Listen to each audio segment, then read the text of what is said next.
السلام علیکم پیارے بچوں، سب خیریت سے ہیں؟ پلیز اس طرح کی اگر مزید آپ کہانیاں دیکھنا چاہتے ہیں تو ہمارا چینل سبسکرائب کریں اور بیل آئیکن پر کلک کریں۔ ہم آپ کے لیے اچھی اچھی پیاری پیاری کہانیاں لے کر آئیں گے۔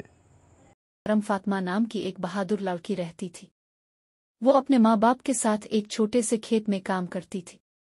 ایک دن جب وہ جنگل میں لکڑیاں جمع کر رہی تھی، اسے ایک عجیب روشنی نظر آئی۔ روشنی کے ماخذ کی طرف بڑھتی ہوئی حرم فاطمہ نے دیکھا کہ ایک زخمی گھوڑا زمین پر پڑا ہے۔ یہ کوئی عام گھوڑا نہیں تھا، اس کے پروں کے نشان تھے اور اس کی کھال پر ستاروں جیسے نشانات تھے۔ حرم فاطمہ نے دل سے دعا مانگی، اے خدا اس معصوم جانور کی مدد کرنا۔ اچانک ایک روشنی پھوٹی اور ایک پری ظاہر ہوئی۔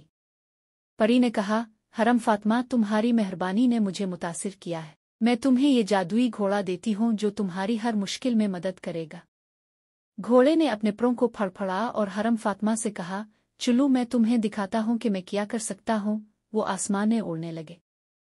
حرم فاطمہ نے پہلی بار اپنے گاؤں کو اوپر سے دیکھا۔ حرم فاطمہ نے اپنے جادوئی گھوڑے کی مدد سے گاؤں کے مسائل حل کیے۔ وہ دور دراز سے دوا لائی، خشک سالی میں پانی لائی اور بیماروں کی مدد کی۔ گاؤں والے حیران رہ گئے۔ پری دوبارہ ظاہر ہوئی اور کہا، حرم فاطمہ، تم نے ثابت کیا کہ طاقت کا صحیح استعمال کیا ہوتا ہے۔ یہ گھوڑا ہمیشہ تمہارا ساتھی رہے گا۔